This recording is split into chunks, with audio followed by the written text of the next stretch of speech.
अस्सलामुअलैकुम विद्यार्थी मित्रों।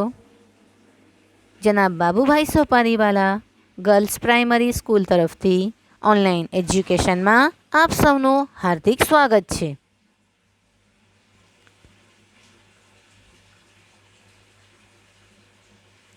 ધોરણ 4 વિષય ગણિત ગમ્મત ડિસેમ્બર 2020 એકમ કસોટી। જુઓ બાળ મિત્રો, ડિસેમ્બર માસની 31 તારીખ ગુરુવારના રોજ ધોરણ 4ની ગણિત વિષયની પરીક્ષા લેવામાં આવશે, જેના કુલ ગુણ 25 રહેશે અને અભ્યાસક્રમમાં 2 પ્રકરણ રહેશે। પ્રકરણ 8 ગાડું અને પૈડા, પ્રકરણ 9 અડધું અને પા। પરીક્ષાલક્ષી પુનરાવર્તનમાં પ્રકરણ 8 અને 9 ને અનુરૂપ આજે આપણે પ્રશ્નોના જવાબોનું લેખન વાંચન કરીશું। તો ચાલો બાળ મિત્રો, તૈયાર થઈ જાઓ પ્રશ્નોના જવાબ આપવા માટે। સૌપ્રથમ મારી સાથે સાથે આ સૂચનાનું વાંચન કરો। નીચેના પ્રશ્નોના જવાબ લખો।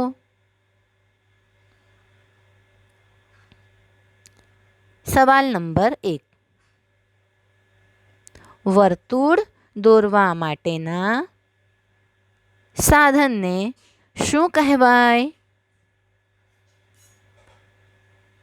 વર્તુળ દોરવા માટેના સાધનને શું કહેવાય?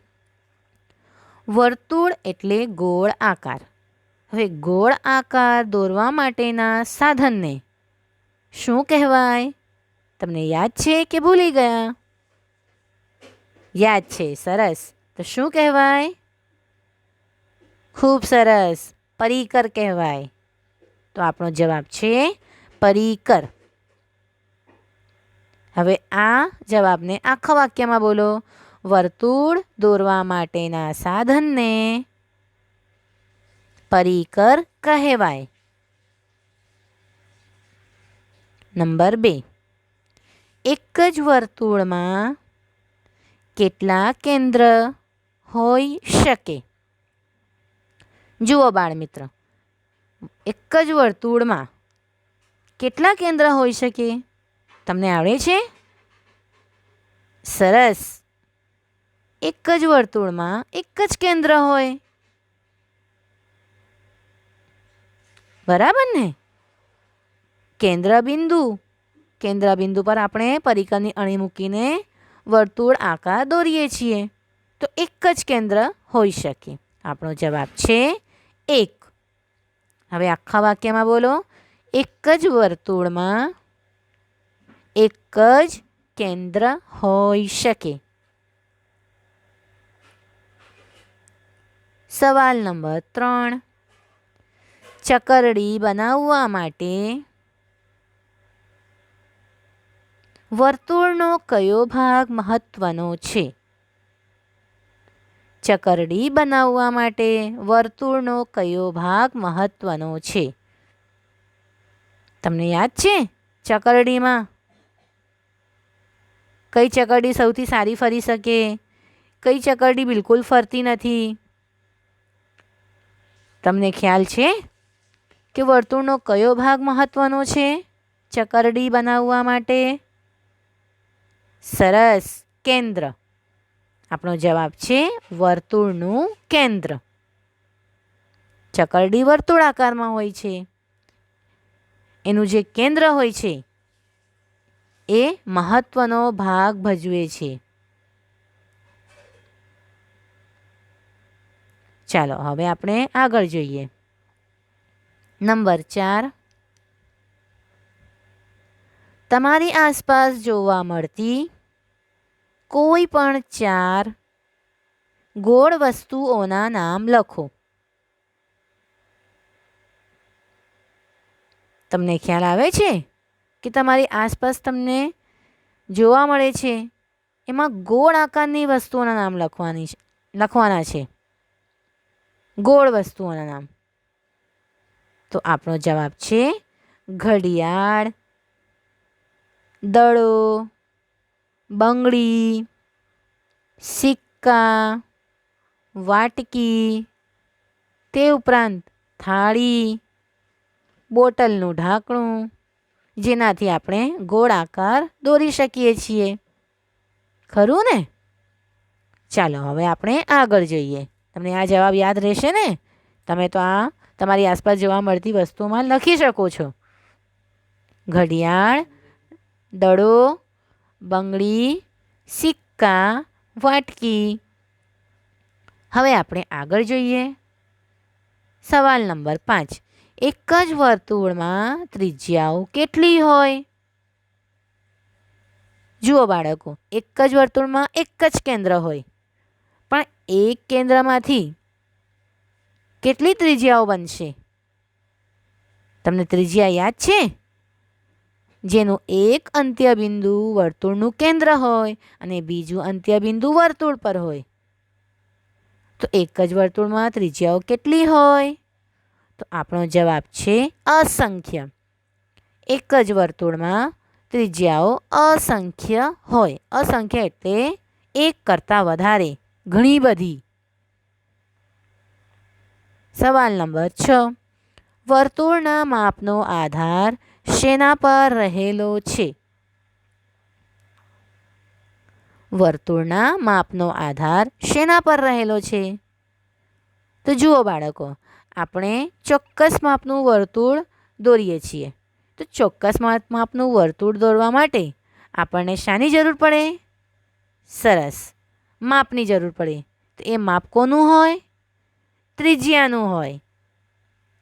તો વર્તુળના માપનો આધાર શેના પર રહેલો છે? આપણો જવાબ છે ત્રિજ્યા. શું જવાબ છે?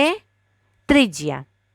વર્તુળના માપનો આધાર ત્રિજ્યા પર રહેલો છે. નંબર 7. બોટલના ઢાંકણા વડે દોરતા આપણને કઈ આકૃતિ મળે છે? બોટલના ઢાંકણા વડે દોરતા આપણને કઈ આકૃતિ મળે છે? સરસ, વર્તુળ આકૃતિ, એટલે કે વર્તુળ આકાર. નંબર 8. રોટલી, થાળી, પૂરી, આ ત્રણેયમાંથી કોની ત્રિજ્યા ઓછી હોય? જુઓ બાળકો, તમે યાદ રાખજો, જેનો કદ ઓછો હોય, જેનું કદ ઓછું હોય તેની ત્રિજ્યા ઓછી હોય. યાદ રાખજો આ વસ્તુ. જેનું કદ નાનું હોય, એટલે કે જે વસ્તુ નાની દેખાતી હોય તેની ત્રિજ્યા પણ ઓછી હોય. તો આ ત્રણેયમાંથી આપણો સાચો જવાબ કયો? રોટલી, થાળી, પૂરી, આ ત્રણેયમાંથી આપણો સાચો જવાબ કયો? સરસ, પૂરી. આપણો સાચો જવાબ છે પૂરી. આ ત્રણેયમાંથી પૂરીનું કદ નાનું હોય છે, એટલે પૂરીની ત્રિજ્યા પણ ઓછી હોય. નંબર 9. વર્તુળની સૌથી મોટી જીવા કોને કહેવાય? જવાબ: વર્તુળની સૌથી મોટી જીવા વ્યાસને કહેવાય, જે વર્તુળના કેન્દ્રમાંથી પસાર થાય છે. સમજ પડે છે ને? સવાલ નંબર 10. તપેલી અને ગ્લાસ, આ બેમાંથી શેના દ્વારા સૌથી મોટું વર્તુળ દોરી શકાય? હવે સૌથી મોટું વર્તુળ આકાર દોરવાનું છે, તો તમે જ વિચારો. જેનું કદ મોટું હોય તેનાથી મોટું વર્તુળ દોરાય, બરાબર ને? હવે તપેલી અને ગ્લાસ, આ બેમાંથી તમે શેના દ્વારા સૌથી મોટું વર્તુળ દોરી શકશો? સરસ, આપણો જવાબ છે તપેલી. તપેલીના ઉપયોગ દ્વારા આપણે સૌથી મોટું વર્તુળ દોરી શકીશું. હવે આગળ જોઈએ. નંબર 11. નીચે આપેલા લંબચોરસમાં 4 એક સરખા ભાગ દોરો અને 1/4 ભાગમાં રંગ પૂરો. જુઓ બાળકો, અહીં તમારી સમક્ષ એક લંબચોરસ આકાર આપવામાં આવેલ છે. હવે અહીં શું કહેવામાં આવ્યું છે કે આ લંબચોરસમાં 4 એક સરખા ભાગ દોરો. આ લંબચોરસના 4 એક સરખા ભાગ પાડીશું અને 1/4 ભાગમાં રંગ પૂરીશું. 1/4 ભાગ એટલે તમને યાદ છે? સરસ. તો 1/4 ભાગ એટલે પા ભાગ. આપેલ આકૃતિને જુઓ. એની બાજુમાં જે બીજી આકૃતિ દેખાય છે એને ધ્યાનથી જુઓ. આ લંબચોરસના 4 સરખા ભાગ પાડ્યા છે. જુઓ આ રીતે. આ 1 2 3 4 4 ભાગ પડી ગયા. બરાબર. હવે એમાંથી આપણે પા ભાગમાં જ રંગ પૂરવાનું રહેશે. તો તમે કોઈ પણ એક જ ભાગમાં રંગ પૂરજો. સમજ પડી ગઈ ને? આજે આપણે જે પ્રશ્નો અને તેના ઉત્તર વિશે જોઈ ગયા. તમારે તમારી ગણિતની નોટમાં આ પ્રશ્નોના ઉત્તરોને લખવાના રહેશે. સમજ પડી ગઈ ને? અને આ પ્રશ્નોના જવાબ મોઢે પણ કરજો. Thank you.